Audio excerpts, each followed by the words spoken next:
सिंध में 18 साल से पीपल्स पार्टी बिला शिरकत गैर हुकूमत कर रही है और पर्टिकुलरली कराची को लेकर इन पर बहुत तनकीद होती है।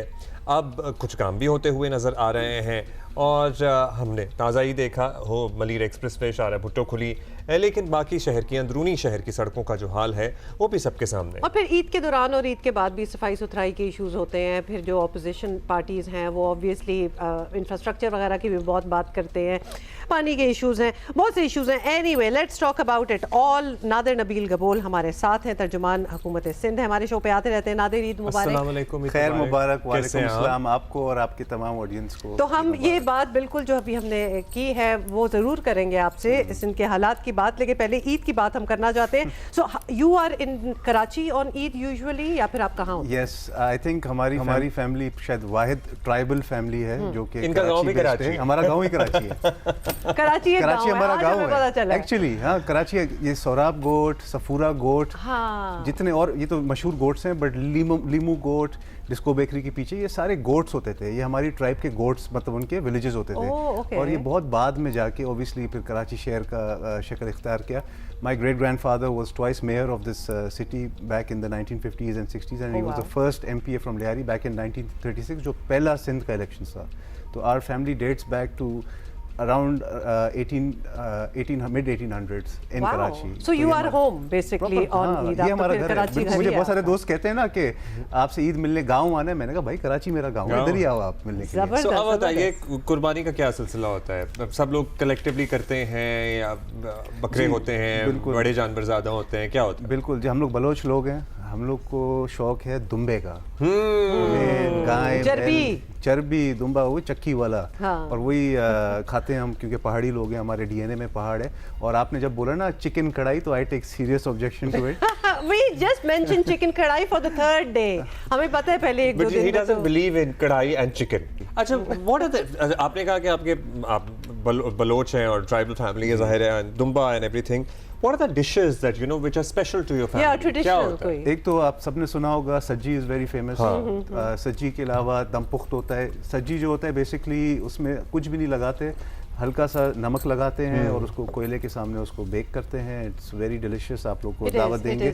अगर आज ईद का तीसरा दिन है, शाम में आप लोग फ्री हैं तो you are welcome to my house. Be careful, हम आ जाएंगे। आ जाएंगे। इन्होंने पहले ही बलोचों के लिए आप समझें कि सबसे बड़ा ऑनर ये होता है जब मेहमान उनके घर पे आता है, और मेहमान नवाजी हमारी सकाफत है, सिंधियों की भी। सिंध हमारी धरती है, पाकिस्तानियों की, मतलब दुनिया आके हमारे बारे में ये कहती है। बिल्कुल ऐसे ही पूरे पाकिस्तानी, माशाल्लाह। पठान भी ले लें, पठान के हमारे जो भाई बहन हैं वो भी बड़े मेहमान नवाज होते हैं।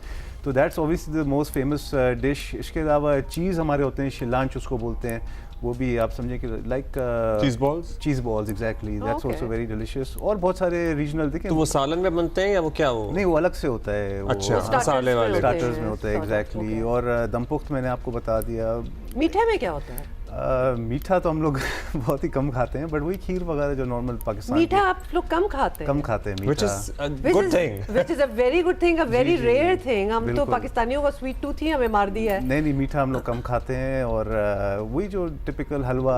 अच्छा, by the way, my grandmother was an Omani Baloch. वो ओमान की बलोच थी। तो ओमानी जो होता है ना हलवा, आई थिंक आप लोगों ने नहीं खाया होगा। वो इतना कोई डिलिशियस होता है, उसका जो aroma, because it's infused with saffron. तो ऐसा हलवा आप लोगों ने जिंदगी में नहीं खाया होगा। नहीं तो हम खा लेंगे ना। आप आएंगे? Still somebody makes it in your family? No, we don't make it. It's very specialized. तो ओमान से हम लोग मंगवाते हैं हमारे, क्योंकि रिश्तेदार, बल्कि मेरे दो चाचा हैं, they're actually based in Oman. Okay. So either whenever they come or some other relative comes from Oman, so they bring the halwa, and उसमें भी अलग-अलग varieties होते हैं, काजू का भी होता है, but all of them have one basic ingredient which is saffron, and real saffron. I am now very happy about the invite that was just given to us, क्योंकि मुंह में पानी आ चुका है। ओके, लेट्स अब हम जरा ऐसी बातें करते हैं ताकि हमारा पानी, ताकि हमारा मुंह कड़वा हो जाए। You must be ready for it. लेकिन Why do you think, पहले तो आप अपनी असेसमेंट बता दें, बिकॉज वी डू नो कि सिंध हुकूमत काम भी करती है। बीच में अभी हम शारा भुट्टो की बात कर रहे थे, उससे पहले हेल्थ सेक्टर भी है, फिर बसेस, स्कूटीज, मतलब खवातीन के लिए भी काम शाम हो रहा है। And yet so much remains to be done. वो जो so much remains to be done है वो पकड़ लेते हैं सारे, फिर चंक आपको लगता है then what is being done? Karachi के अलग ही डायनामिक्स हैं, and Karachi is very old and very unplanned from the beginning. Like for example my area Lyari, बहुत ज़्यादा मसले हैं वहाँ पे, क्योंकि इंफ्रास्ट्रक्चर वही अंग्रेज़ों के ज़माने का है, अनप्लान्ड। वहाँ पे बेसिकली कच्ची आबादीज़ होती थी। जैसे एक इलाका है लियारी के अंदर, उसका नाम है शीदी विलेज। वो एक शीदी कम्युनिटी का विलेज होता था, ठीक है ना। वहाँ पे जाहिर सी बात है प्लानिंग नहीं थी उस ज़माने में जब ये कराची नया नया बन रहा था।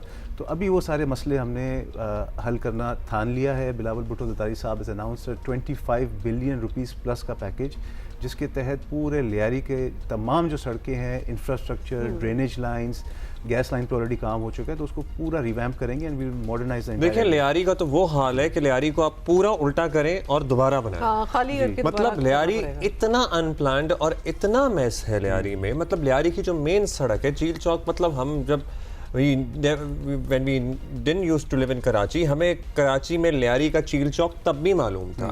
और मैंने आपको उस दिन भी बताया था कि चील चौक से गुजरना हुआ और वो सड़क ऐसे जिसे है ही नहीं, सड़क का कोई अभी आपने बजट का भी जिक्र किया है। But still Huma, I want to complete my question कि you're not here in the government for the first time. Right. Yes, why are things still not done?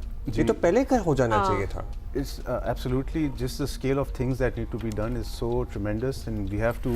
That's why इस दफ़ा पहली दफ़ा डिसाइड हुआ है कि everything has to be done from scratch. Specifically in Lyari अगर मैं बात करूँ, लियारी में जो हमारा पिछला भी गवर्नमेंट था 2022 में बिलावल भुट्टो ज़रदारी साहब ने लियारी पैकेज 2.5 बिलियन रुपीज़ का लाया था। उसके तहत बहुत ज़्यादा काम हुआ था तरक्याती, बहुत सारे रोड्स भी बने थे, ककरी ग्राउंड भी बना, लियारी इंटरनेशनल फुटबॉल स्टेडियम भी बना। बट अगेन जो बेसिक बुनियादी इशूज़ है ना कि पुराने अंग्रेज़ों के ज़माने के ड्रेनेज लाइंस, पुरानी गलियाँ, अब हमने इसलिए एक complete comprehensive Lyari transformation package लाया है, जिसके तहत ये सारे जो रोड हैं ये खुदेंगे, नई drainage lines, sewerage lines, water lines बिछेंगे और उसके बाद फिर एक ही दफ़ा रोड होगा। क्योंकि अगेन इतने सारे महकमे हैं ना एक शहर के अंदर कि एक दिन हम रोड बनाते हैं, जैसे for example Chakiwada road, tannery road हम बना चुके हैं पिछली गवर्नमेंट में, बाद में गैस वालों को याद आया कि हमने तो गैस लाइन ही बिछाई। क्यों होता है और क्या आप लोग सारे स्टेक होल्डर्स को ऑन बोर्ड नहीं लेते? बिकॉज ये तो चले आप लियारी की बात करें, सीव्यू वगैरह पे हमने देखा है एक दफा रोडें बन गई, बिल्कुल, उसके बाद उखड़ी होती हैं, वो सालों फिर उखड़ी रहती हैं। इससे पहले मैंने शुक्र किया नॉर्थ नाज़िमाबाद बी ब्लॉक की सड़कें और कच्ची गलियां थी, वो नहीं बन रही थी, बन गई। एग्जैक्ट एक हफ्ते बाद वहां सीवेज पाइपलाइन डल रही है। ये दिस इज क्रिमिनल है, कितना जाया है ये। जी जी, इट्स वेरी अनफॉर्चुनेट। और इसी वजह से एक हाई लेवल की मीटिंग थी सीएम साहब ने जिसको खुद शेयर किया था, उसमें ये डिसाइड हुआ था कि everything needs to be centralised and one window operation लाने की ज़रूरत है। कि अगर बेशक सुई गैस हो, वाटर एंड सीवरेज बोर्ड हो, इलेक्ट्रिक हो, सबको एक ही जगह से एनओसी लेनी पड़ेगी ताकि उस महकमे को या उस ऑफिस को पता हो कि हमने पानी की भी इजाज़त देनी है, हमने गैस की भी इजाज़त देनी है, तो एक ही दफ़ा इजाज़त दें ताकि एक ही दफ़ा ये रोड खुदे और एक ही दफ़ा इसकी मरम्मत हो। और अब यही हमारा बेसिकली। अच्छा, now with the approval of the package which is a very big thing और बहुत अच्छी बात है, when does it start, when does it it's already started. In fact 2 months ago Nasir Shah sahab आए थे, मैं उनके हमरा था और हमने इसको फॉर्मली इनॉग्रेट किया। और अभी क्या काम हो रहा है? काम चल रहा है अभी। जैसे जो फुटबॉल हाउस है उसके बाहर डेंसो रोड मशहूर, एक बहुत पुराना, अगेन डेंसो नाम से आपको पता चला होगा कि अंग्रेज़ों के ज़माने का रोड है, तो उस पे काम शुरू हो गया। उसके अलावा सारी गलियां इस वक्त जो है वो we in the process of digging them up and जो भी नीचे टाइमलाइन है, क्योंकि process of digging them up तो हो जाता है शुरू जी। तो we are doing it many things which exactly very good question. So we are doing it phase wise. The first phase will be completed next year in June. Second phase will start this year around July और about 4 phases में ये काम होना है और इंशाल्लाह इन 4 phases को हम कंप्लीट कर लेंगे। हमारा प्लान है अराउंड 2029। अभी शारा भुट्टो की वजह से आपको बहुत आसानी हो 20 to 25 मिनट्स में आप आ सकते हैं काम पे, तो which is I think a big gift of Pakistan People's Party to the people of Karachi। and आने वाले दिनों में we are making an elevated corridor which will link Karachi port to Qayyumabad and further to शारा भुट्टो, जिससे further traffic decrease हो जाएगा। जो heavy trawler traffic गुजरता था रात को 11 बजे के बाद वो भी ख़त्म हो जाएगा। इसके अलावा और भी बहुत सारे मास ट्रांजिट के प्लान हैं। बीआरटी की भी बात कर लेंगे, लेकिन एक और मतलब आपको पता है ना, ये जंग के दौरान पाकिस्तानियों ने बड़े मीम्स वगैरह सब कुछ बनाए। अभी जो यूएस ईरान वाली जंग की हम बात कर रहे हैं, जिसमें जब स्ट्रेट ऑफ हुर्मुज के खुलने की बात होती थी तो यूनिवर्सिटी रोड बीच में आ जाता था। यानी वज़ीर आला ने खुद भी एक्नॉलेज किया था। हाँ, एक रोड टू चांद बन जाएगी, लेकिन हमारी यूनिवर्सिटी रोड का कुछ नहीं होना। क्यों? जी बिल्कुल, वज़ीर आला साहब ने खुद ये मीम को खुद मेंशन किया था प्रेस कॉन्फ्रेंस में। और हम लोग बिल्कुल we are cognizant of the fact that ये बहुत ज़्यादा डिले हुआ है, बट इसके अंदर अगेन कुछ चीज़ें थी जो वफाक ने पूरी करनी थी।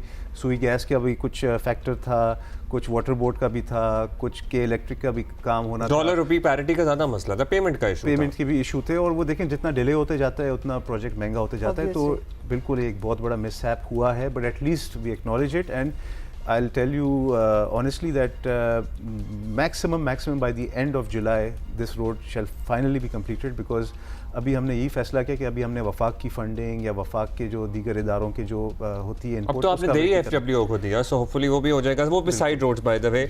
अच्छा, ये जो बाकी फेजेस हैं, पर्टिकुलरली ये जहाँ मलीर एक्सप्रेस पे एंड हो रहा है and then that point would connect to Ayesha Masjid, वो भी कंप्लीशन के करीब है क्या मामला? जी बिल्कुल, काम देखें अभी ओवरऑल कराची के अंदर एंड देन अजीमपुरा फ्लाईओवर का भी दौरा किया था, कल भी थोड़े दिन पहले भी वज़ीर आला गए वैसे। जी बिल्कुल। So what has changed? वज़ीर आला सिंध इससे पहले हमें इस तरह तरक्याती कामों पे, प्रोजेक्ट्स पे जाके खुद मॉनिटर करते हुए नज़र नहीं आते थे। इज़ देयर ऑल्सो रियलाइजेशन कि हाँ बहुत हो गया और हमारी हुकूमत और ज़ाहिर वज़ीर आला को बराह रास्त तनकीद का सामना करना पड़ता है because of these laws and these delays, so अब वो खुद जाते हैं और देखते हैं क्या होता है। बिल्कुल, देखें we are not detached from the people. आपकी आवाज़, स्पेशली जो आप आवाज़ पहुंचाते हैं आवाम की आवाज़ हम तक, वो हम सुनते हैं।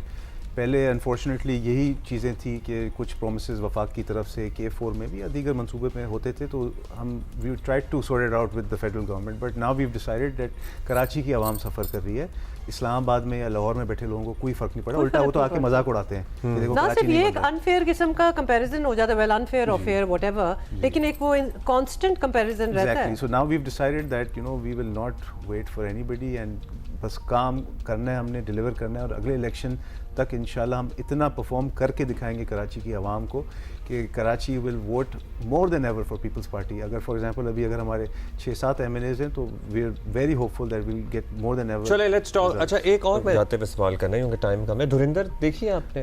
धुरिंदर मैंने नहीं देखी, कुछ क्लिप्स मैंने जरूर देखे हैं। मेरा लिहाज आप जरूर देखें। The depiction of you know your father and your family in the film, आप लोगों से कोई राब्ता था, इजाजत थी? वैसे तो मतलब फर्जी नाम, लेकिन जाहिर है मिलते जुलते नाम इस्तेमाल किए हैं, and the whole story also historical perspective से तो समझ आ ही जाता है, and the whole story also you know main character मैंने नहीं देखी to be honest, लेकिन जितना मुझे पता लगा है so basically even did you get in touch with somebody? क्या मतलब ये defamation भी हो सकती है? Even before anybody asked this question मैंने कुछ clips देखे थे, तो it was very obvious that the character who portrayed the MNA from Lyari is your father, is not my father, because उसकी appearance भी अगर आप देखें थोड़ी सी different है, उसका accent भी अलग है।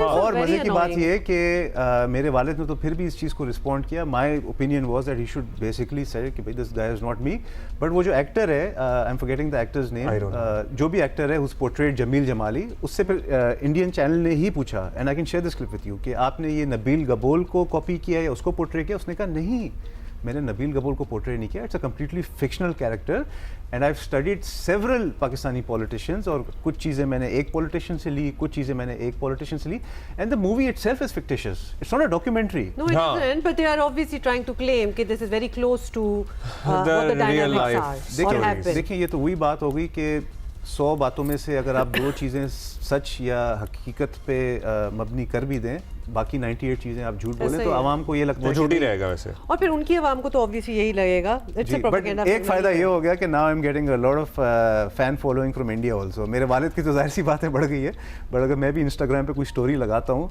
तो with in a few minutes if I look at the views I get hundreds of views from Indian accounts. तो अच्छा, इंटरेस्टिंग। I am sure. अच्छा देखिए, आप कोई आम इंसान हो या फिर आप नादिर की तरह एक बड़ी अच्छी फैमिली को बिलोंग करते हो, एक वेल एस्टैब्लिश्ड पॉलिटिशियन हो, फॉलोइंग बड़ी आपको चाहिए होती है, मतलब you like those views and you like those likes, so thank you for your honesty. I mean, yeah, it means a lot. And Eid Mubarak to you, your family. आपको, आपकी families को और आपके तमाम ऑडियंस को मेरी तरफ से ईद मुबारक। Thank you. And interesting.